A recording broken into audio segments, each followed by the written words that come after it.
Mr. Chair, with the permission of my colleagues, may I give my statement since I was already mentioned in the course of the discussions.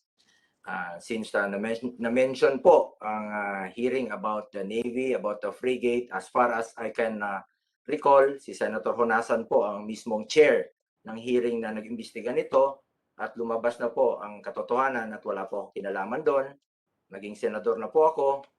Lumabas ang katotohanan sa hearing na ito na pinamumunuan mismo ni Senator Honasan, Senator Lacson, and Senator Soto. Maraming salamat po sa mga colleagues ko ngayon na lumabas na po yung katotohanan.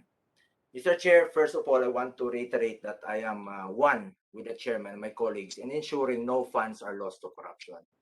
As a senator and a member po of the Blue Ribbon Committee, nakikiisa po ako sa inyo rito at kasama niyo po ako dito na gustong malaman ang katotohanan. Tama po si Chairman Gordon, investigasyon sa Bucor, sa GCTA, Pastillas, sa PhilHealth, marami na pong nasuspendido at marami na pong nakasuhan.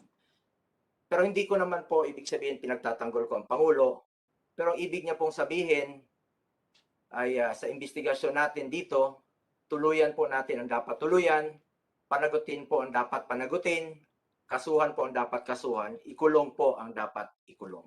Seryoso po si Pangulong Duterte sa kampanya laban sa korupsyon.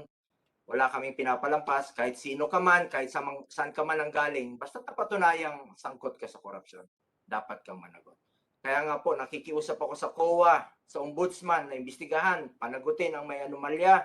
Kaya nga po may COA, Ombudsman at Sandigan Bayan tayo. Imbestigahan, kasuhan at ikulong ang dapat managot. Yan naman po ang trabaho nila para matigil na po ang mga haka-haka dahil sabi ko nga unfair naman po ito sa mga nagtatrabaho po ng matino. Labanan po ito ng perception. Kawawa naman po yung napagbibintangang magnanakaw dahil lang sa obserbasyon na hindi pa naman pinal o conclusive. Findings pa lang ay nahusgahan na sila. Kawawa naman yung mga nadadamay na tao. Wala namang kalam-alam, binigyan ng naman ng DOH ng 60 days para sagutin o rectify ang mga obserbasyon sa kanila. May proseso tayong dapat sundin, bigyan po natin sila ng pagkakataon na sagutin. Kung hindi masagot o hindi ma-account, kasuhan na po kaagad natin dahil importante po ang bawat piso na pondo po ng bayan. Marami pong nangangailangan, lalong-lalo na po nasa krisis tayo ngayon, itong kinakaharap nating krisis. Mismo po si Pangulong Duterte ayaw ng katiwalian sa gobyerno. He means business kapag may kinalaman, tuluyan na, iyariin na po natin. Sabi naman ni Pangulong Duterte, pasensyahan tayo. Pag pumasok ka sa korupsyon, iari ka talaga. Yan naman isa sa mga una niyang pinangako sa mga kababayan natin, campaign against illegal drugs, criminality, and corruption. Mr. Chair, my name continues to be unfairly dragged into issues related to former DBM Undersecretary Lau. Though I'm now a senator, pinagpipilitan pa rin po ng iba na aide ko siya o tao ko siya, kahit na ipinilawanag ko na po sa nakaraang Blue Ribbon Committee hearing mo ang katotohanan, sa muli, inuulit ko for the 9th time. Hindi ko aide o hindi ko po tauhan si Attorney Lloyd Lau. Kailanman, hindi po siya directly na nagre-report sa akin na tauhan ko talaga. Iba yung aide na tauhan mo na nagre-report sa'yo. May sarili siyang trabaho, may sarili siyang buhay. Si Lau ay isa sa mga daan-daang empleyado, opisyal po ng Malacanang noon, 2016. Naging bugado siya ni Pangulo nung kampanya. He was appointed to the Presidential Management Staff at the start of the President Duterte's term until early 2017, after which he was appointed nga po to HLURB and later to the DBM in 2019. Before resigning last June of this year. Yusek Lau did not directly report to me, nor did he ever serve as my aide o tauhan ko talaga. Kilala ko po siya. Taga Davao rin po siya. Pero hindi ko po siya tauhan o aide. Eh kung may kasalanan siya, panagutin natin. Kung kailangan ikulong natin. Kailangan i-contempt natin. I already assumed my post in July 2019 as an elected senator when Lau was designated to head the PSDBM in August 2019. Sa makatuwid, magkaiba po ang naging landas namin ni Attorney Lau. Taong 2019, senador na ako. Taong 2017, wala na po siya sa PMS. Huwag niyo na pong ipilit iugnay sa akin si Lau ngayon at sino mang nakatrabaho ko noon. Noong Special Assistant to the President po ako mula 2016 to 2018, tumakbo na po ako ng Oktubre, mayroon akong oversight functions base po sa Executive Order number 1 sa ilang mga opisina sa Office of the President tulad ng PMS, yung protocol at iba pa ng mga opisina dyan. Pero hindi ibig sabihin dahil nakatrabaho ko sila noon ay naging aide ko na o tauhan ko na kagad sila. As Special Assistant to the President then, I was not involved in the day-to-day operations and management of the Office of the President. As per Section 2 of EO1, as staff, I exercise mere oversight functions of 3 independent and cross-functional offices like the OSAP, Office of the Appointment Secretary, and PMS. Limitado lang po ang administrative and supervisory functions. Sinisigurado na nagagawa nila ang kanilang mga mandates, may patupad ang mga improvements sa mga sistema at proseso para mas maging efficient at effective po ang opisina po ng Office of the President. Kakaupo pa lang ni Pangulong Duterte, halos lahat ng mga opisina na under sa oversight ko ay gustong ma-identify po sa maliit na opisina ng OSAP. Dahil ito ang malapit sa Pangulo nung umpisa pa ng kanyang administrasyon, pero hindi ibig sabihin aid o ka-close ko na kayo.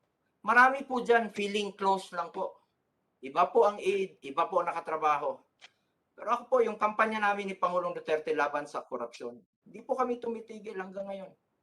Lalabanan ho namin yan. Kahit sino ka pa, kahit tumulong ka pa nung kampanya, kahit na magkaibigan ka, wala po kami pinipili. Lahat na nagre-report sa Malacanang compound noon ay katrabaho ko. Hindi ibig sabihin naging aide ko na po at tauhan ko na po. Hindi naman siya directly nagre-report sa akin. Anyway, Mr. Chair, nandito po, meron lang po ako i-share na slides to be flashed on screen for the nandito ang listahan ng mga empleyado ng OSAP na napakaliit lang po niyan. Isang USEC lang po ang under dyan, isang ASEC. Yan lang po ang Office of the Special Assistant to the President. Ito naman po ang kanyang service record na nakalagay Presidential Management Staff ang sweldo po niya. Dahil po oversight function lang po yun. Napakaliit lang po ng opisina. Ito naman po ang sweldo niya. Klaro naman po na sa PMS po siya kumukuha ng sweldo. Napakarami po ng empleyado ng PMS. Pero sa totoo lang, ang mahalaga dito ang pulisiya namin ni Pangulong Duterte na kahit sino ka man, kahit saan ka man ang galing, kahit tumulong ka pa nung eleksyon kay Pangulong Duterte, kapag pumasok ka sa korupsyon, yari ka talaga. Pero kung wala ka namang kinalaman, itigil na lang po ang pag-iintriga sa kapwa, kawawa naman po. Gaya ng sinabi ko, ang pangunahing bilin ni Pangulo sa kanyang mga ina-appoint, hindi po siya nakikialam paano po magtrabaho yung mga tao niya. Ito na po sinasabi niya, kahit sino, just do what is right and avoid corruption. Kapag ginawa mo ang tama at inuuna mo interest ng mga Pilipino, suportado ka namin. Wala kaming pinipili ni Pangulong Duterte sa laban kontra korupsyon, kriminalidad at illegal na droga. Kung mapatunayang may kasalanan ka talaga, kasuhan na agad para matapos na po ang issue at mas matutukan na po natin ang laban kontra sa pandemya.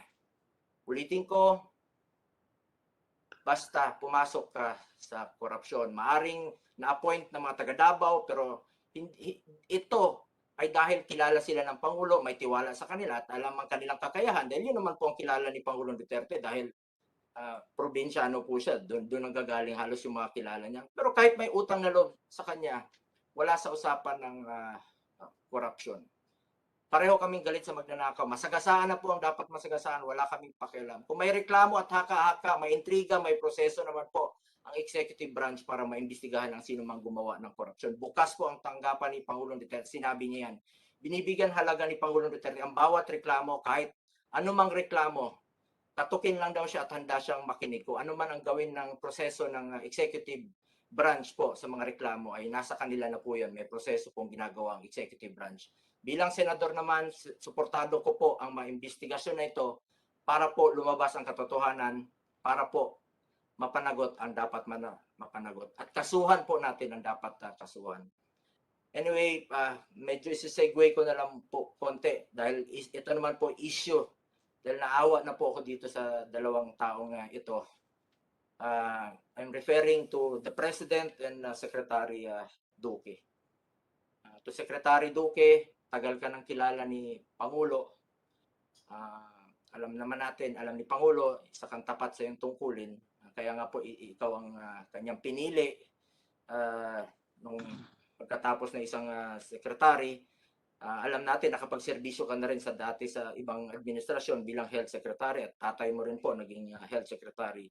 At imbis na mag-retire ka na lang sana, wala masyadong pressure na, inanyayahan ka magsilbi sa bayan muli ni Pangulong Duterte. Nagpapasalamat kami dyan sa iyong dakilang sakripisyo. Make no mistake, sabi nga ni Pangulong Duterte, may tiwala siya sa iyo until the end. Pero mahirap na. You have done so much already for Filipinos. We don't want that because of issues about you, your output will be compromised, especially now that we both know lives are at stake. My word of advice is make the supreme sacrifice when the right time comes.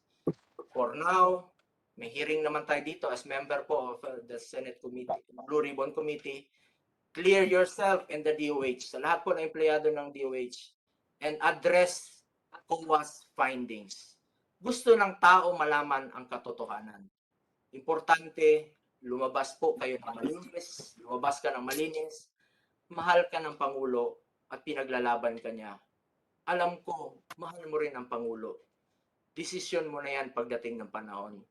But my advice is make the supreme sacrifice. Alang-alang na lang sa mga kababayan nating Pilipinos. Naawa na rin po ako kay Pangulong Duterte.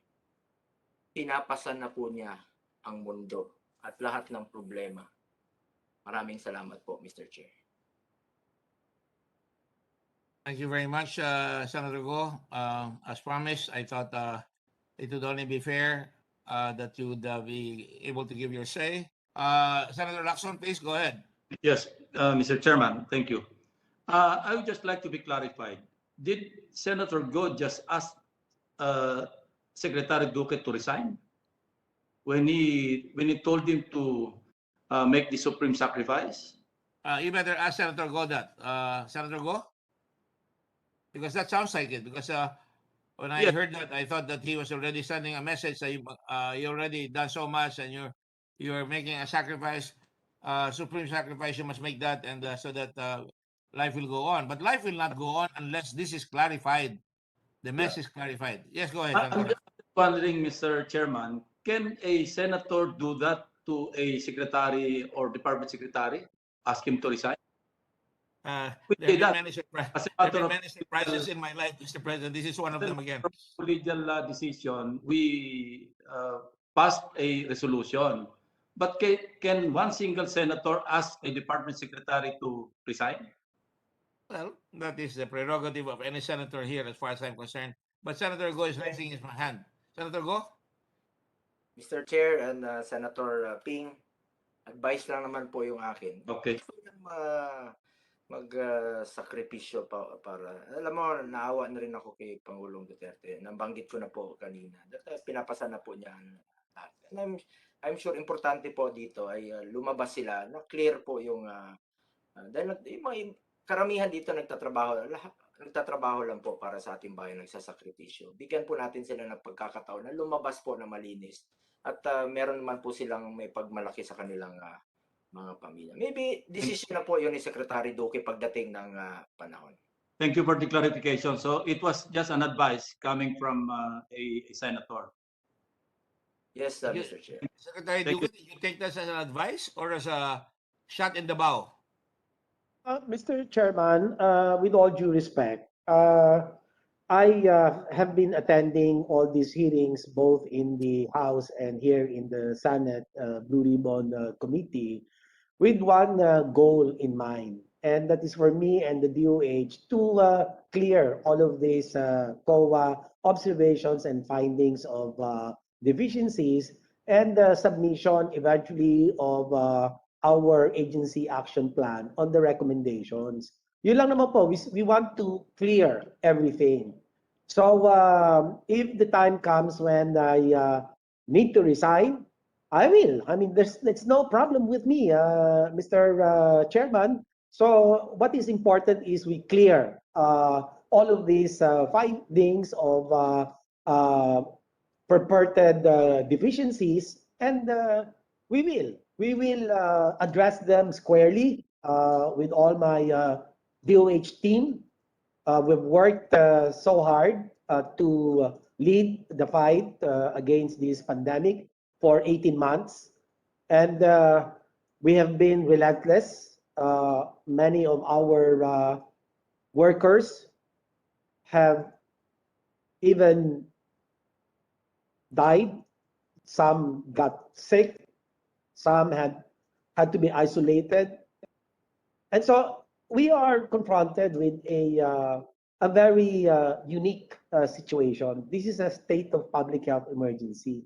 We cannot assume that we are operating under normal circumstances, because definitely we're far from a normal situation.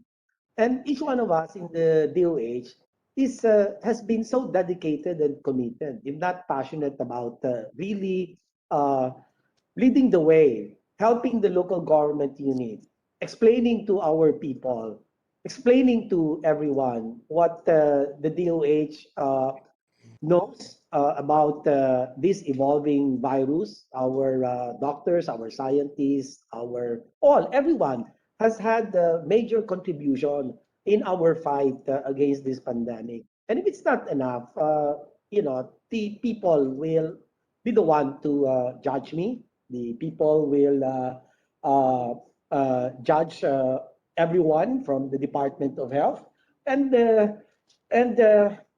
we are undeterred in service. We want to work. We want to get the vaccinations ramped up as much as we can, and I owe it to the Department of Health. All are my people in the DOH who have supported me in this fight against the pandemic. And we would like to, if I will need to leave, and I can leave, there's no problem with that. I just want to be cleared all of these COA findings. Yun lang naman po. At saka sana yung mabakunahan ang aabot po natin ang herd immunity, Mr. Chairman.